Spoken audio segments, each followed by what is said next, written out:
நீங்கள் கேட்டுக்கொண்டிருப்பது சிலோன் ரேடியோ தமிழ். தலைப்புச் செய்திகள். விடுமுறையில் வீட்டிற்கு சென்று கசிப்பு விற்பனை செய்த கடற்படை அதிகாரி கைது. ராமேஸ்வரம் மீனவர்கள் 32 பேர் இலங்கை கடற்படையால் கைது. வைத்தியசாலை மலசலகூடத்தில் குழந்தையை பெற்று யன்னலுக்கு வெளியே குழந்தையை வீசிய மாணவி. சீனாவில் புதிய கொரோனா வைரஸ் கண்டுபிடிப்பு. கணைமுல்லை சஞ்சீவ கொலை தொடர்பில் மேலும் 3 கைது. தமிழ் மக்களை ஏமாற்றினால் கோட்டாவை விடவும் மோசமான விளைவை சந்திக்க நேரிடும், எச்சரிக்கிறார் பாராளுமன்ற உறுப்பினர் சாணக்கியன். சஞ்சீவ கொலை தொடர்பில் துப்பாக்கிதாரியின் கையடக்க தொலைபேசியில் வெளியான வாட்ஸ்அப் உரையாடல். டிக்டாக் செயலி மூலம் பழக்கமாகி பாடசாலை மாணவியை கர்ப்பமாக்கிய இளைஞனை கைது செய்ய நடவடிக்கை. தொடர்பான விரிவான செய்திகள். பதுளை மாவட்டம் ஊவா பரணகமை கெடகொடை பிரதேசத்தில் உள்ள தனது வீட்டில் பாரிய அளவிலான கசிப்பு வகை போதைப் பொருட்களை விற்பனைக்காக வைத்திருந்த கடற்படை அதிகாரி ஒருவர் அம்பகஸ்தோவை போலீசாரால் கைது செய்யப்பட்டுள்ளார். குறித்த கடற்படை அதிகாரி விடுமுறையில் சென்று நீண்ட நாட்களாக இத்தொழிலை மேற்கொண்டு வந்துள்ளதாக போலீஸ் தரப்பில் தெரிவிக்கப்படுகின்றது.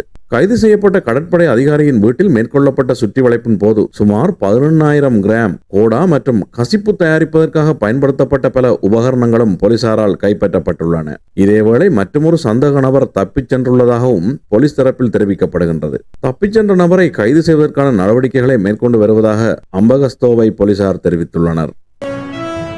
கச்சதீவு அருகே மீன்பிடித்துக் கொண்டிருந்த ராமேஸ்வரம் பகுதியைச் சேர்ந்த மீனவர்கள் 18 பேரை இலங்கை கடற்படை கைது செய்துள்ளதாக இந்திய ஊடகங்கள் செய்தி வெளியிட்டுள்ளன. இந்திய நாட்டு எல்லையை மீறி மீன்பிடித்ததாக இலங்கை கடற்படை இந்த கைது நடவடிக்கையை எடுத்துள்ளது. இச்சம்பவத்தில் அவர்களது 3 மீன்பிடி படகுகளும் பறிமுதல் செய்யப்பட்டுள்ளதாக மேலும் தெரிவிக்கப்படுகிறது. இவ்வாறன்றியும் மற்றொரு சம்பவத்தில் 14 மீனவர்களை சிறைப்பிடித்து தலைமன்னார் கடற்படை முகாமிற்கு இலங்கை கடற்படை அழைத்துச் சென்றுள்ளதாக தகவல்கள் தெரிவிக்கின்றன. ஒரே நாளில் மொத்தம் 32 மீனவர்களும் 5 படகுகளும் இலங்கை கடற்படையால் கைப்பற்றப்பட்டுள்ளன. இந்த சம்பவம் ராமேஸ்வரம் மீனவர்கள் மற்றும் குடும்பத்தினரிடையே பெரும் அதிர்ச்சியை ஏற்படுத்தியுள்ளது. கைதான மீனவர்களை உடனடியாக விடுவிக்க வேண்டும் என தமிழக மீனவர்கள் மற்றும் அரசியல் கட்சிகள் கோரிக்கை விடுத்துள்ளதாக தெரிவிக்கப்படுகின்றது.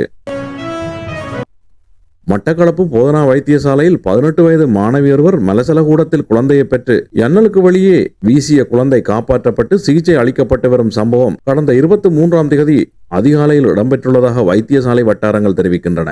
இது பற்றி மேலும் தெரிய வருவதாவது, மாவட்டத்தில் ஒரு பிரதேசத்தைச் சேர்ந்த உயர்தரத்தில் கல்வி கற்று வரும் 18 வயதுடைய மாணவி ஒருவர் சம்பவ தினமான நேற்று அதிகாலை 3:30 மணியளவில் நிறைமாத கர்ப்பிணியான நிலைமையில் கர்ப்பமான விடயத்தை மறைத்து வயிற்று வலி என கூறிவிட்டு போதனா வைத்தியசாலையில் சிகிச்சைக்காக அனுமதிக்கப்பட்டுள்ளார். இதனைத் தொடர்ந்து வயிற்று வலி என தெரிவித்த இவரை சரியான முறையில் வைத்தியர்கள் சோதனையிடாது வயிற்று வலிக்கான ஊசி மூலமான வலி நிவாரண மருந்து கொடுக்கப்பட்டுள்ளது. இதனைத் தொடர்ந்து அதிகாலை 5 மணியளவில் குறித்த மாணவி மலசலகூடத்திற்கு சென்ற நிலையில் குழந்தையை பெற்று யன்னல் வழியாக வீசிய நிலையில் குழந்தை யன்னலில் கீழே உள்ள பிளேட்டில் விழுந்து அழுகுரல் கேட்டதை அடுத்து தாதியர்கள் அங்கு சென்று குழந்தையை மீட்டுள்ளனர். பின்னர் குறித்த சம்பவம் தொடர்பில் தெரிய வந்ததை அடுத்து வீசிய குழந்தையை மீட்டு அதிதீவிர சிகிச்சை பிரிவில் அனுமதித்து சிகிச்சை அளிக்கப்பட்டு வருவதுடன் தாய்க்கும் சிகிச்சை அளிக்கப்பட்டு வருவதாக தெரிவிக்கப்படுகின்றது. இதேவேளை குறித்த குழந்தையையும் தாயையும் பாதுகாப்பாக வைக்கப்பட்டுள்ளதாக மட்டக்களப்பு போதனா வைத்தியசாலை பணிப்பாளர் கலாரஞ்சினி கணேசலிங்கம் தெரிவித்தார். இது தொடர்பான மேலதிக விசாரணைகளை வைத்தியசாலை போலீசார் மேற்கொண்டு வருகின்றனர். சீனாவில் புதிய வகை கொரோனா வைரஸ் கண்டுபிடிக்கப்பட்டுள்ளதாக சர்வதேச ஊடகங்கள் தெரிவிக்கின்றன. நச்சு உயிரியல் வல்லுநரான ஷி செங்லி தலைமையிலான குழுவினர் மேற்கொண்ட ஆய்வில் புதிய வகை வைரஸ் பற்றிய தகவல்கள் வெளியாகியுள்ளன. கோவிட்-19 தொற்றினை போன்றே இந்த புதிய தொற்றும் விலங்குகளிடமிருந்து மனிதர்களுக்கு பரவும் அபாயம் கொண்டுள்ளதாக குறிப்பிடப்படுகின்றது. குறித்த புதிய வகை கொரோனா வைரஸ் HKU5 என அழைக்கப்படுகின்றது. இந்த வைரஸ் தொற்றும் மனிதர்களின் சுவாச மண்டலத்தை பாதிக்கும் தன்மை கொண்டுள்ளதாக தெரிவிக்கப்படுகின்றது. கணைமுல்லை சஞ்சீவ கொலையுடன் தொடர்புடைய மேலும் 3 சந்தேக நபர்களை போலீசார் கைது செய்துள்ளனர். அதன்படி இந்த கொலை தொடர்பாக இதுவரை 8 பேர் போலீசாரால் கைது செய்யப்பட்டுள்ளனர். கடந்த 23ஆம் தேதி கைது செய்யப்பட்ட 3 பேரும் கம்பஹா மற்றும் உடுகம்பொலை பகுதியைச் சேர்ந்தவர்கள் என போலீசார் தெரிவிக்கின்றனர். அதன்படி இந்த கொலைக்கு பயன்படுத்தப்பட்ட துப்பாக்கியை வைத்திருந்ததற்காகவும் குற்றத்திற்கு முந்தைய நாள் துப்பாக்கிச்சூடு நடத்தியவருக்கு வழங்கியதற்காகவும் கம்பஹா மல்வத்தை வீதி அஸ்கிரிய பகுதியைச் சேர்ந்த 22 வயதுடைய தமிந்து லஷான் என்ற இளைஞர் கைது செய்யப்பட்டுள்ளார். மேலும் குற்றத்திற்கு பிறகு துப்பாக்கிச்சூடு நடத்தியவரையும் மற்ற சந்தேக நபரையும் முச்சக்கர வண்டியில் ஏற்றிச் சென்று குற்றத்திற்கு உதவியதற்காக தமித் அஞ்சன நயனஜித் என்ற 25 வயது இளைஞரும் சமோத் என்ற அஸ்கிரிவெல்பத்த உடுகம்புலை பகுதியைச் சேர்ந்த 19 வயதான இளைஞரும் போலீசாரால் கைது செய்யப்பட்டுள்ளனர்.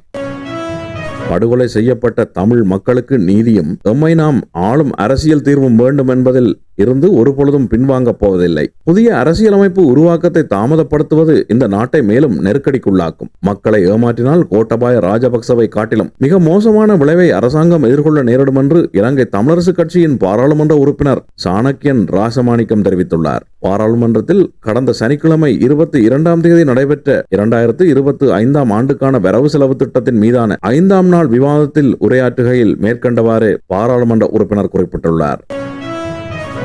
பாதாள உலக குழு தலைவர் கணேமுல்லை சஞ்சீவ கொலை செய்யப்படுவதற்கு முன்பு துப்பாக்கிச்சூடு நடத்தியவர் வெளிநாட்டிலிருந்து கொலையை திட்டமிட்ட கொமாண்டா சலிந்த என்ற நபரை வாட்ஸ்அப் மூலம் தொடர்பு கொண்டதாக போலீசார் தற்போது கண்டறிந்துள்ளனர். இதன்பொழுது கொமாண்டா சலிந்த நீ வேலையை செய் என்றார். வெளியே எல்லாம் சரி, பயப்படாதே, சுடு, எல்லாம் சாதகமாக உள்ளது, பயப்படாமல் சுடு என குறிப்பிட்டுள்ளார். துப்பாக்கிச்சூடு நடத்தியவர் உள்ளே பிரச்சனை இல்லையே, நான் உள்ளே இருக்கிறேன் என்றார். எதுவும் இல்லை, நீ ரெடியாக சுடுவதற்கு, முடித்தே விடு, எல்லாம் சரியா இருக்கு என்றார் கொமாண்டோ சலிந்த. துப்பாக்கிச்சூடு நடத்தியவர் அப்படியானால் போலீசார் என்று கேட்டார். காலை 9:48 மணிக்கு கொமாண்டோ சலிந்த எல்லாம் சரியாக உள்ளது, நீ வேலையை செய் என்று கூறியுள்ளார். பின்னர் காலை 9:54 அளவில் துப்பாக்கிச்சூடு நடத்தியவர் கொமாண்டோ சலிந்தவுக்கு தொலைபேசி அழைப்பு விடுத்துள்ளார். பின்னர் அவர் அவன் இறந்து விட்டானா என்று கேட்டார். இறந்து விட்டான் என்று கொமாண்டோ சலிந்தவுக்கு துப்பாக்கிதாரி பதிலளித்துள்ளார். அருமை என்று பதிலளித்த பிறகு கொமாண்டோ சலிந்த நீ என் உயிர் என்று பதிலளித்துள்ளார். ஏன் இப்படி கூறுகிறீர்கள்? நீங்கள் தான் எனக்கு உணவளித்து தந்தை போல் கவனித்தீர்கள், நீங்களே என் உயிர் என துப்பாக்கிதாரி குறிப்பிட்டுள்ளார். சகோதரி இன்னும் அங்கேயேதான் இருக்கிறாள், நான் இங்கே இருக்கிறேன் என்று துப்பாக்கிச்சூடு நடத்தியவர் மேலும் தெரிவித்துள்ளார். கடந்த 19ஆம் தேதி புதுக்கடை 5ஆம் இலக்க நீதவான் நீதிமன்றத்தின் கூண்டில் பாதாள உலக குழு தலைவர் கணேமுல்லை சஞ்சீவ சுட்டுக் கொல்லப்பட்டிருந்தமை குறிப்பிடத்தக்கது.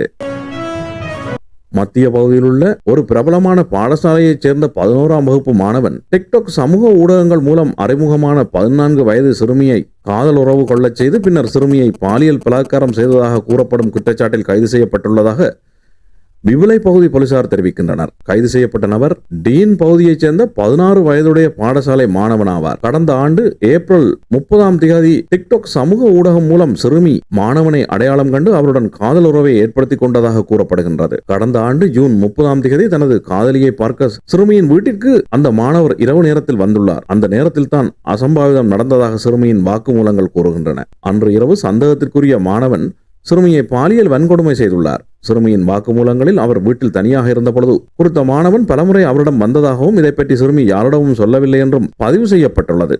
திடீரென ஏற்பட்ட மயக்கம் காரணமாக சிறுமியின் தாயார் அருகிலுள்ள ஒரு தனியார் மருத்துவரிடம் அழைத்துச் சென்ற பிறகு சிறுமி 7 மாத கர்ப்பவதியாக இருப்பது தெரிய வந்தது.